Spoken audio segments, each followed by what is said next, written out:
Dear brothers and sisters, there is a body of ahadith from the Prophet ﷺ, probably more extensive than in any other way of life, about the importance of nasiha, the importance of sincere advice.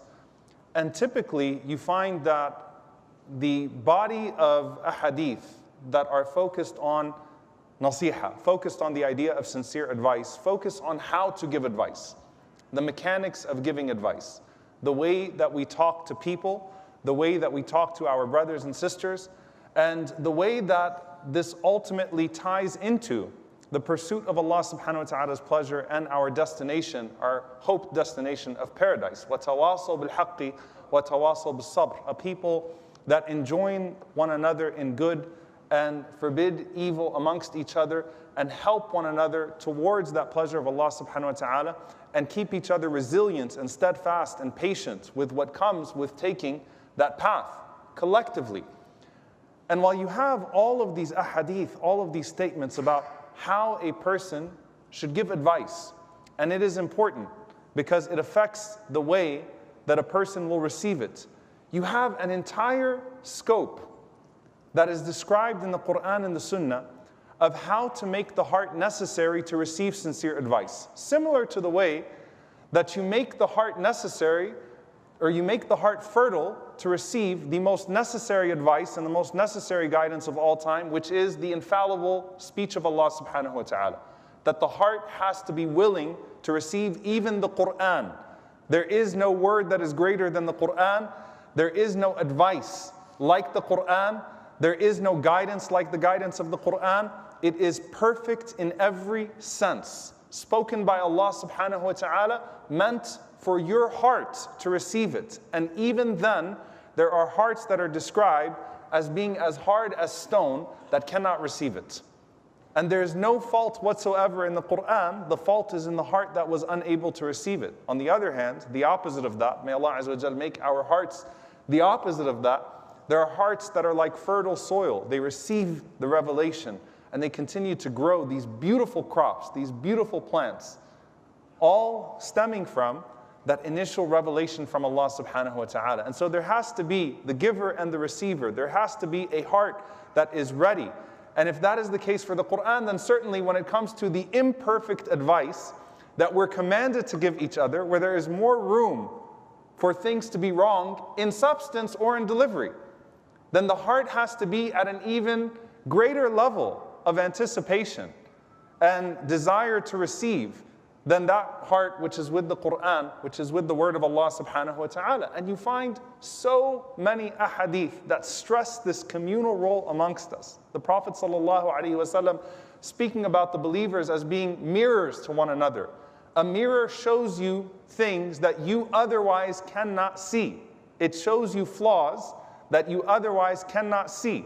You know, if you look in the mirror and there is a stain on your shirt, then that's how you detect that stain. If there's something that's on your face, that's how you detect that thing that's on your face.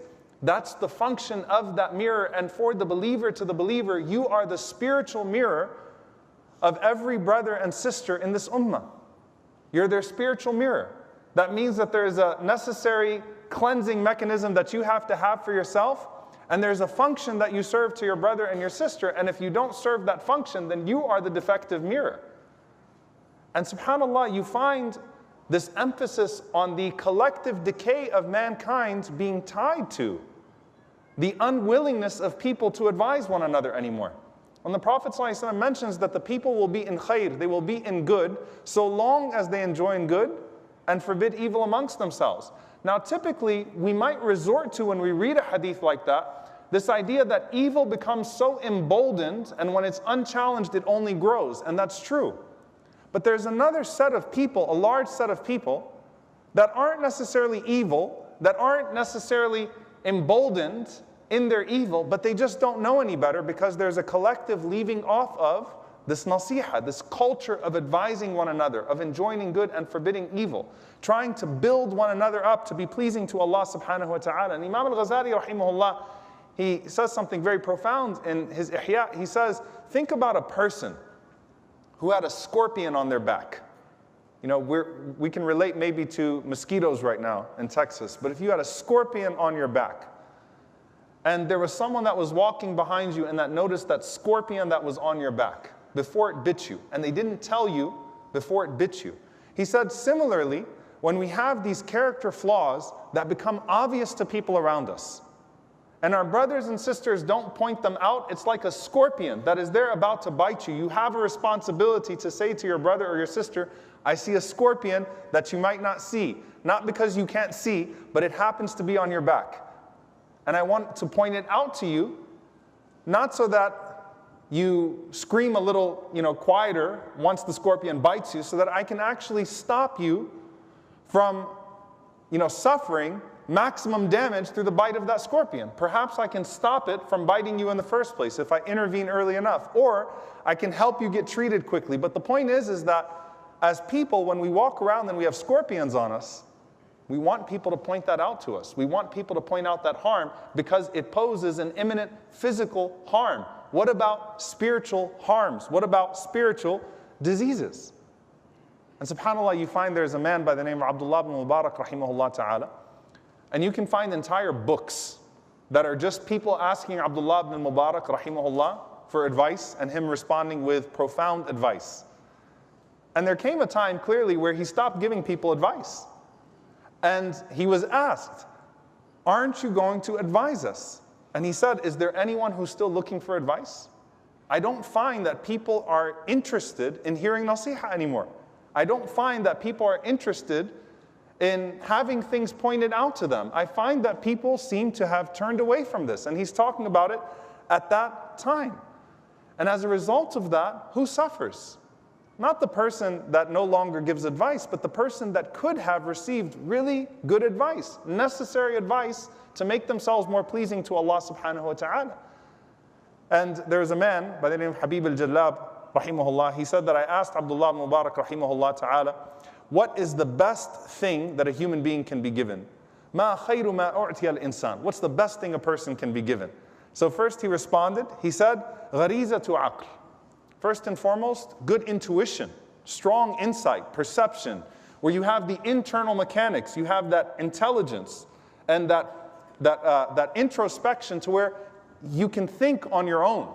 You can see things for yourself, not exclusively on your own, but you have a strong mind in a good way. You have a functioning mind that actively seeks out the best version of the nafs, that actively seeks out the best ways to refine the character and to purify the heart, and that sees the world in a certain way and sees the self in a certain way. So a person that can sit and reflect and have that intelligence and have that intuition and that perception to be able to self-rectify. And then he said, فَإِن لَمْ يَكُنْ. What if a person doesn't have that? قَالَ حُسْنُ أَدَبٍ. Then a person has good manners at least, right? So they observe a certain set of basic courtesies and good manners. And subhanAllah, one of the beauties of this ummah, that sometimes you find the most illiterate people in this ummah have the most beautiful akhlaq, the most beautiful characteristics, the most beautiful values, the most beautiful qualities. And you don't get that sometimes unless you travel the Muslim world. Sometimes there are certain things that people have in them, almost innately, that have been embedded in them that are so beautiful and so pleasing to Allah subhanahu wa ta'ala, and they might not even be able to read a book. But they have husn al-adab. They have good adab, good manners. قَالَ فَإِن لَمْ يَكُنْ. He said, well, what if I don't have that? قَالَ أَخٌ شَقِيقٌ يَسْتَشِيرُهُ. Then you have a good brother who can give you advice. Someone that can give you good advice. So if you're not able to come up with this alone, if you're not able to work on yourself alone, and if you have a hard time coming to these places, then you need someone that can point things out to you. You need someone that you can seek advice from, and we all need that. But that's the third thing. قَالَ فَإِن لَمْ يَكُنْ. He said, what if I don't have that? قَالَ صَمْتٌ طَوِيلٌ.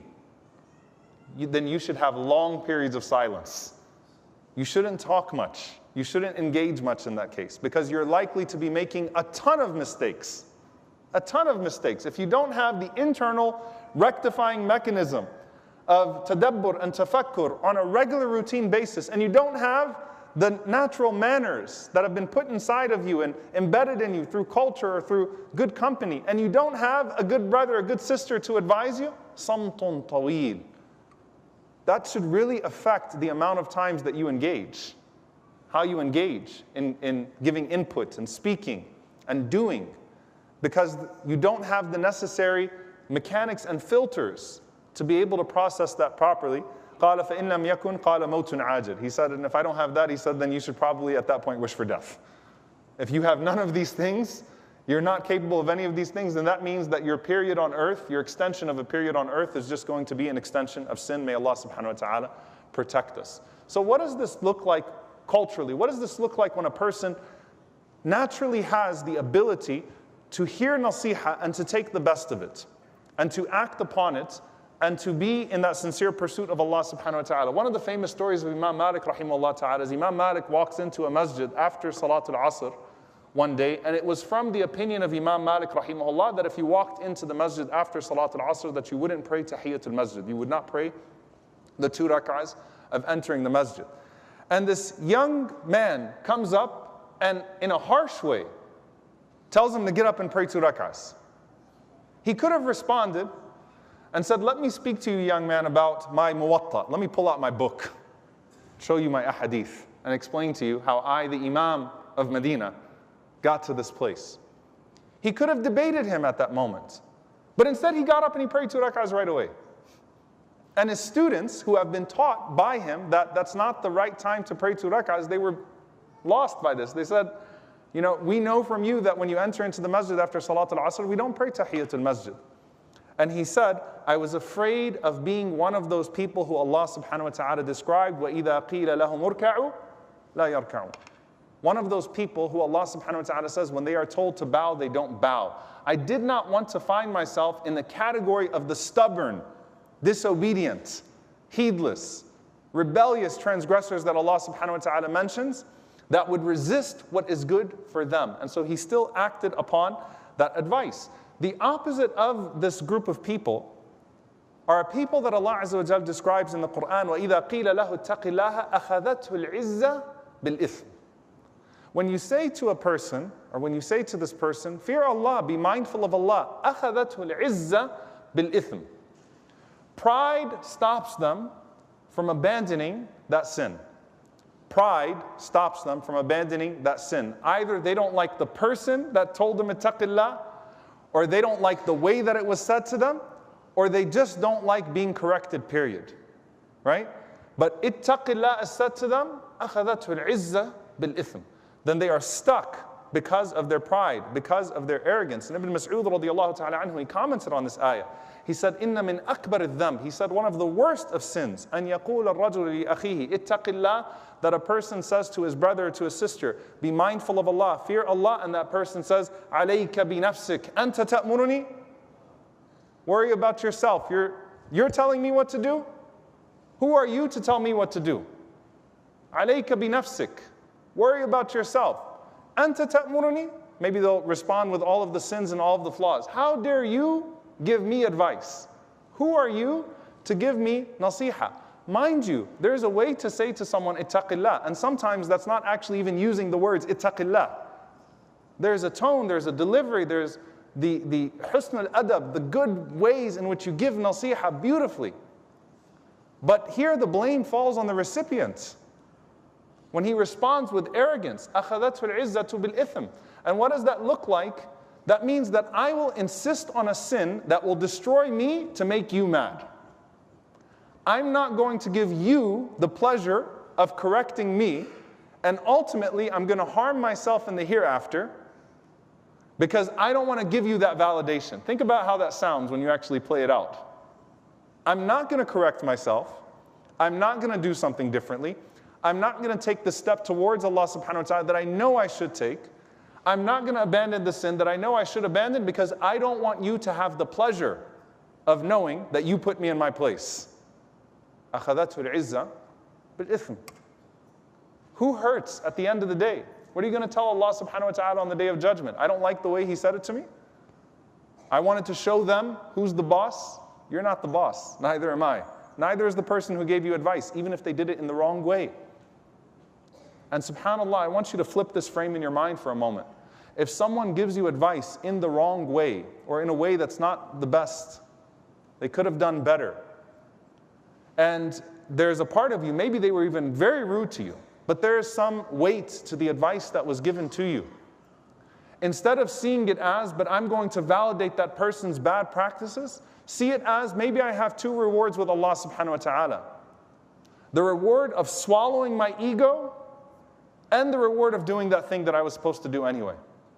It may be that Allah Azza wa Jal reward you for, in spite of the fact that the advice was given to you in a bad way, you still did it to please Him. Flip the frame.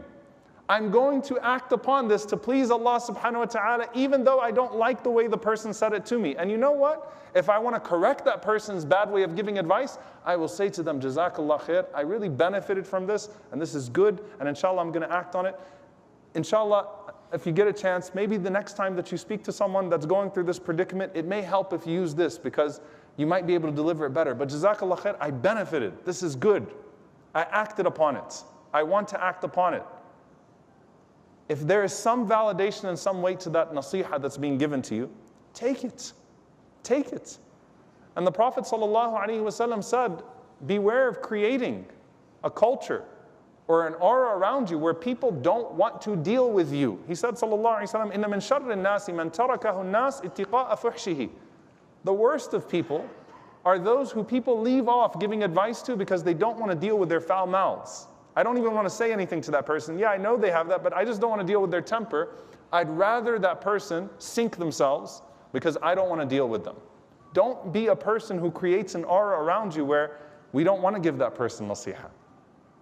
I don't want to talk to my father. I don't want to talk to my mother. I don't want to talk to my husband. I don't want to talk to my wife, my brother, my sister, my friend, my colleague. I don't want to give them nasiha because I don't want to set them off. If people have to walk around eggshells around you, then that's something for you to assess and say, why is it that people don't approach me and give me nasiha directly? What am I doing wrong that maybe I don't invite that nasiha? And the greatest person in that regard, Sayyidina Omar radiallahu ta'ala anhu. Now think about it. When you think humility, sometimes you think broken, disgraced.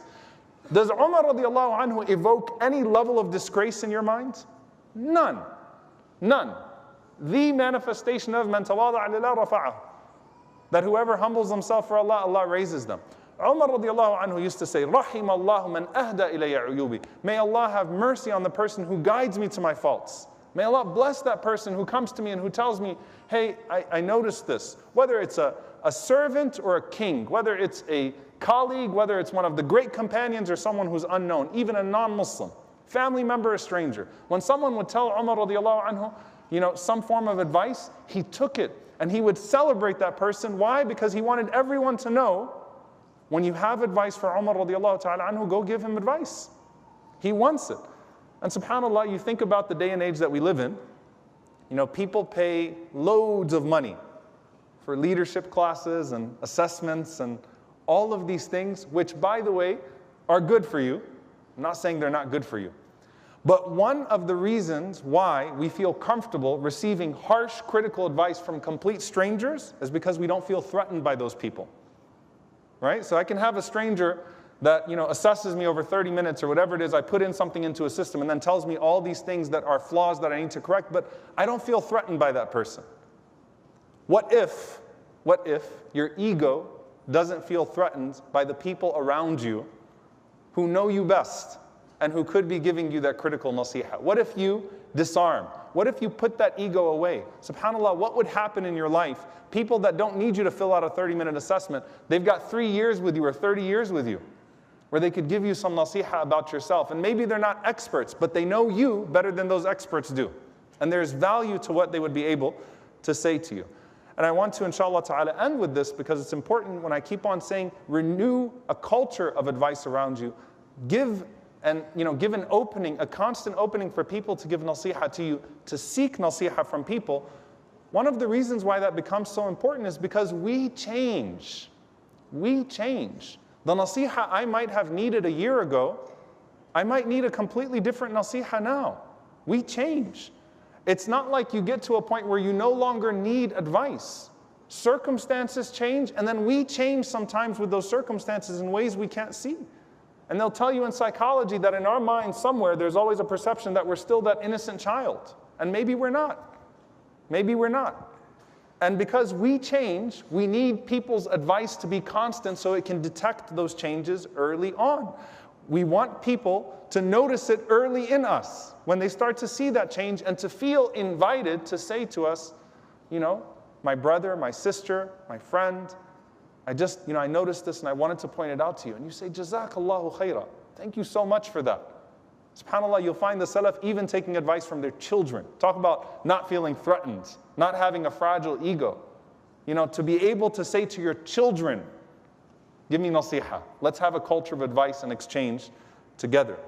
And this is where we find, subhanAllah, that a person can grow out of an experience rather than be completely taken off track by it. You want someone to intercept a temporary circumstantial flaw before it becomes a permanent characteristic flaw.